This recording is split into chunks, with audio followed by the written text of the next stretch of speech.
안녕하십니까, 박사호입니다. 오늘은 4월 14일 바이든 특사단의 타이완 방문 의미를 자세히 설명드리겠습니다. 4월 15일 바이든의 30년지기 크리스 돛 국무차관을 지냈던 리처드 아미티지와 제임스 스타인버그가 차이원 총통을 예방했습니다. 모두 전직이라 비공식 방문이란 타이틀이 붙긴 했지만 사실 바이든이 대리인을 내서 차이원 총통과 대화한 거나 다름없습니다. 차이원 총통은 블링컨 국무장관과 오스틴 국방부장이 양국 관계가 굳건하다고 확인해 준 데 대해 감사하다고 말했습니다. 그리고 중공이 타이완 해협에서 군사적 모험을 감행하고 있다고도 경고했습니다. 또 5G를 포함한 과학기술 분야에서도 미국과 협력할 것임을 강조했습니다. 기후변화, 우한폐렴 방역 등 모든 국제적 사안에서 타이완이 적극적으로 참여할 의사도 밝혔습니다. 또 중공이 가짜뉴스를 유포하는 식의 인지전을 수행하고 있다면서 타이완이 이 부분에 있어서는 대처 경험이 풍부한 만큼 미국을 돕겠다고도 말했습니다. 차이원 총통은 15일 저녁 관저에 이들을 불러 만찬도 했습니다. 이에 앞서 촬영한 사진을 보면 미 국무부가 AIT, 미국의 주 타이완 대표부를 통해 상당히 치밀하게 조율을 했음을 알 수 있습니다. 앞줄에는 차이원 총통과 라이칭더 부총통, 좌우로 리처드 아미티지, 크리스 돛, 제임스 스타인버그가 서 있습니다. 타이완 총통이 미 대표를 접견할 때 부총통까지 부른 것은 거의 전례가 없었던 일입니다. 아미티지 바로 앞에 섰는데 그의 카운터파트로 라이칭더 부총통을 내세운 겁니다.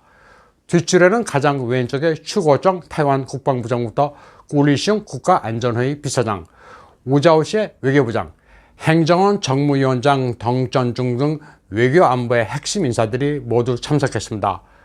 관저 만찬에 앞서 촬영한 사진에는 차이원 총통이 키우는 애견 4마리도 있습니다. 참고로 중화민국은 차이원 총통부터 강요에 이르기까지 영어로 소통하는데 문제가 없습니다. 차이원의 잉원은 중국어로 잉글리시를 의미하기도 합니다. 코넬대 출신으로 영어가 모국어 수준입니다.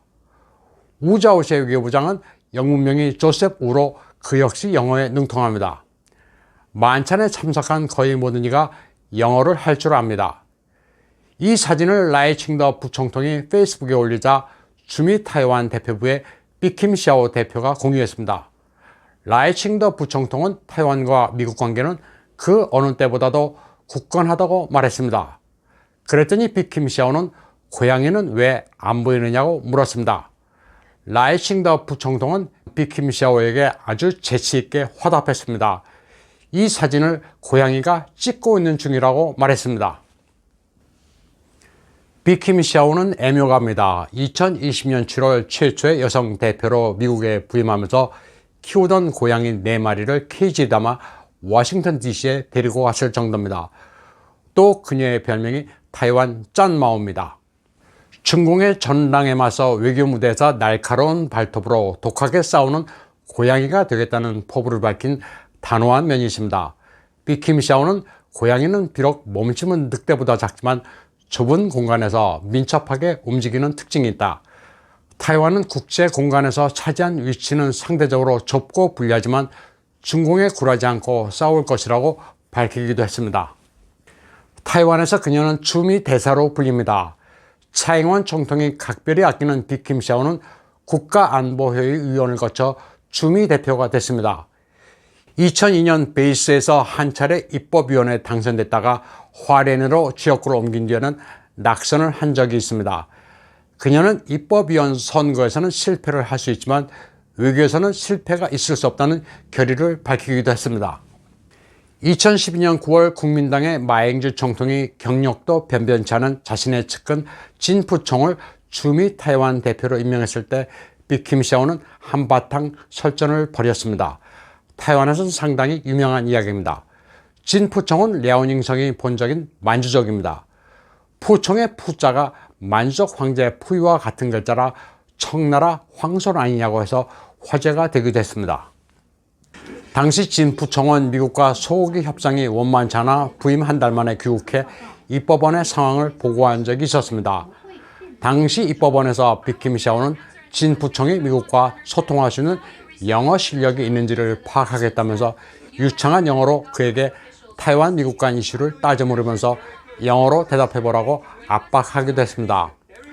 미국에서 실무자들과 도대체 어떻게 협상을 했느냐, 영어는 되느냐고 거세게 따져 물었습니다. 특히 중공이 침략하면 얼마 동안 버티는지는 아무 의미가 없다.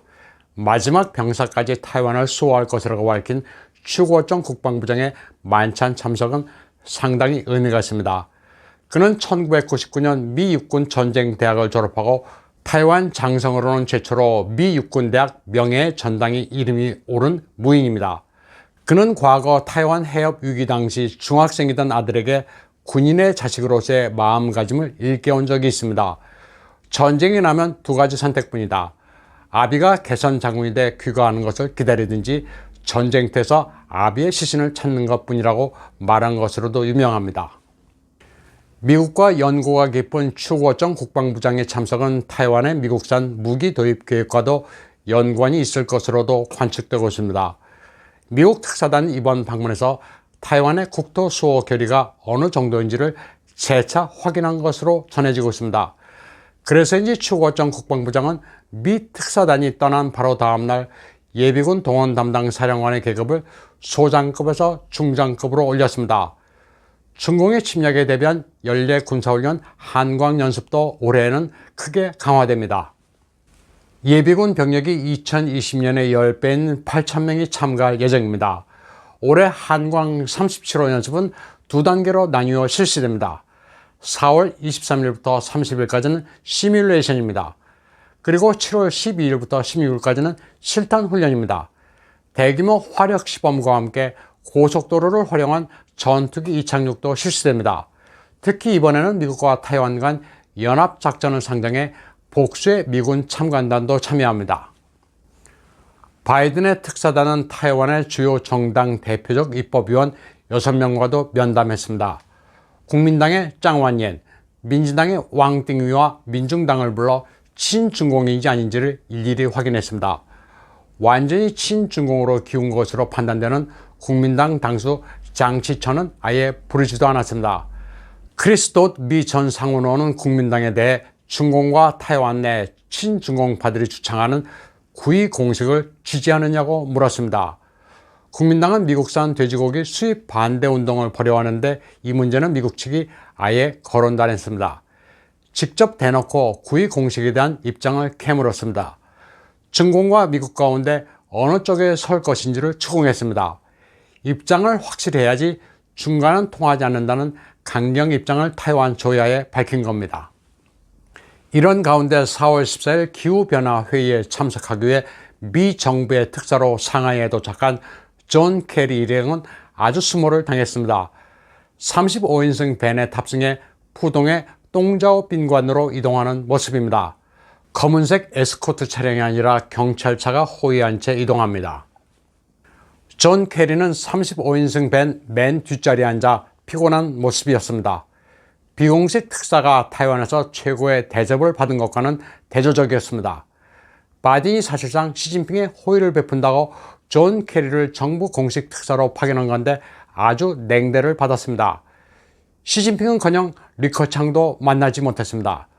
양제츠나 왕이도 아직 만나는 스케줄이 확정되지 않았고 중공 관영 매체들도 존 케리의 방중을 보도조차 하지 않았습니다.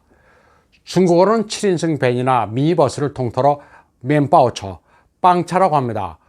렌트카 업체 명칭이 쓰여진 35인승 밴의 하루 렌트 기본 가격은 1,200위안에 불과한 것으로 나타났습니다.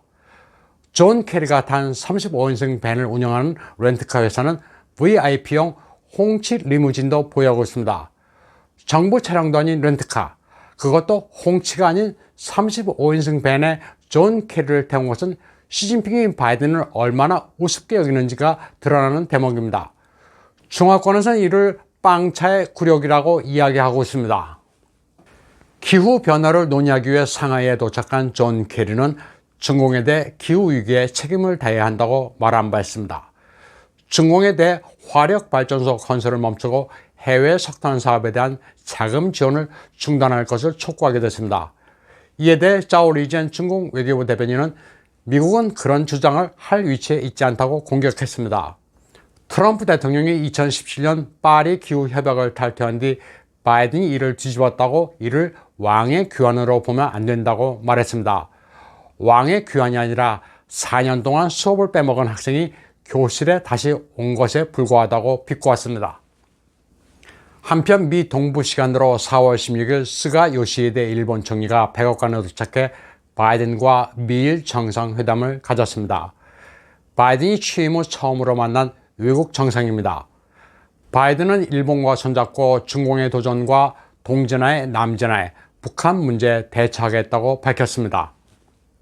스가 요시히데 총리는 미일 양국의 타이완 해협의 평화와 안정의 중요성에 인식을 같이 했다고 말했습니다. 미일 양국의 공동성명에 타이완을 언급한 것은 52년 만에 처음입니다. 아시아에서 미국, 일본, 타이완의 공동전선이 명확해졌습니다. 한국만 여기서 길을 잃고 갈팡질팡하고 있습니다. 오늘 방송은 여기까지 하겠습니다. 시청해주신 여러분 감사합니다.